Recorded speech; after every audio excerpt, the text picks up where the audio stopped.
Hi, Weather Joey here with your bottom of the South Island weather recap and forecast for Thursday, April 22nd, 2021, Earth Day. Happy Earth Day in April. I'm still in shorts at the tail end of a beautiful stretch of weather. We're going to get into that in a little bit, but first off, I'd like to take this opportunity for a couple special thank yous. One, as always, I'd like to thank and acknowledge the First Peoples of this land, the First Nations from North Sydney or North Saanich, all the way out to Souk and beyond, really, for allowing us to live, work, and play on their beautiful traditional territories. Some of it's treaty land. I'm learning about the land issues a little bit here, so bear with me. I'm going to introduce some of those in the near future. I'd also like to make a special thanks on this Earth Day to the spirits of the land, to the spirits of the sea, the ocean, the water, spirits of the air, and spirits of fire. That these four elements that come together and make this and each place on earth a very special place, a combination, mixing together different times. And this is what weather's all about, and this is what I love about the weather. It's just a way, it's an expression, it's a way to move through. Anyway, before we get too caught up in that, a special thanks to all those elements that are such a big part of us and our life here on this Earth Day. Thank you so much. So future forecast. Let's go through a little recap here. Amazing weather. I mean, that's all I can say. April, this is historic weather. We've had, this today is our 12th sunny day in a row, which is crazy. Not a drop of rain, basically no clouds in the sky whatsoever. Within that 12-day stretch, we had a 7-day stretch of summer days. Now, those are days that are sunny, highs of 20 degrees or more defined. That's what I'm defining as a summer day. We've never had a stretch like that in the 80 years of accurate records that we've been keeping. Never had an April stretch like that. So this is unprecedented and a little bit concerning. That's something we're going to get to later on in the forecast. Anyway, quick recap. So that nice weather, as we mentioned in the last forecast, was brought by this strong ridge over the Pacific Northwest, came up from here, spread into interior. That's what brought us to summer weather. Now, not record-setting weather like we thought it may. Record-setting weather would have had to involve more of a high pressure over the states here, with temperatures creeping up and really warming up during the day.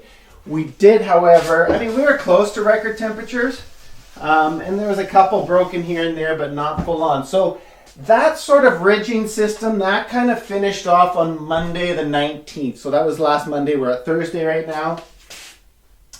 And as we got into, I'm going to change the color up a little bit. I'm not going to use blue. I refuse to use blue. So we'll use yellow.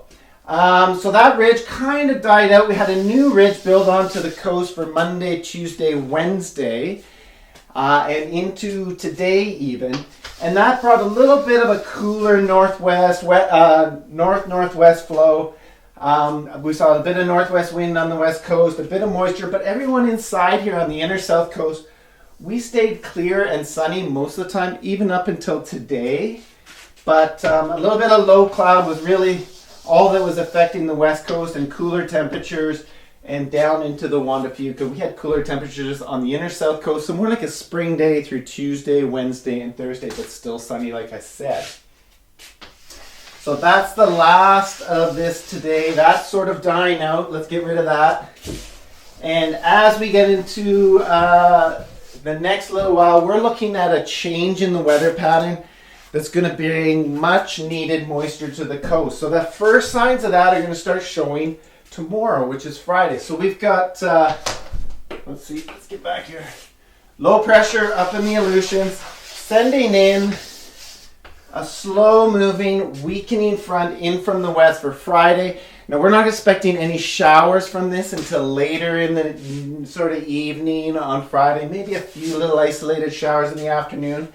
But expect increasing clouds as that front pushes onto the coast. And then we'll get into showers overnight. So still a fairly decent day Friday to start. Increasing clouds, showers overnight. Now what's going to happen, it looks like, is this low is modeled to come as kind of an upper low and sit over the Pacific Northwest here, slowly circulating through the weekend, bringing plenty of light rain showers to the south coast for all day Saturday and all day Sunday, and even into Monday as it hangs around. No significant winds or anything like that, but showers off and on. We're expecting it to bring with much needed rain, which we'll get into in a second. Now, as we get into next week, into Monday, so that low will be with us through the weekend, like I said, into Monday morning. Then it looks like we have a little dry patch moving through as this one moves out later in the day Monday. Some clearing, cloud breaking up Monday through the day. And it's remaining dry into Tuesday before, let's see, the next system starts to arrive. And looks like next week's going to be dominated by low pressure and rain and fronts coming in from the sort of southwest, which will start up later in the day on Tuesday. And it looks like that could bring us a fair amount of rain right through Tuesday night into Wednesday and on into Thursday. We'll see. Not too sure how that's going to pan out later next week, but it looks like lots of much needed rain. Now, much needed rain because I was looking over the records since since mid-February, right around mid-February until now, which is around April 20th, late April, we've had about, on average across the south coast, about 25% of our regular rainfall. Now, we had a wet winter, like I mentioned before, through December and January, but things started to dry out after mid-February, and it's been really dry. So that's becoming a concern. The forests are really drying out. Took a walk the other day, drying out way too early. So we need rain to come back and soak.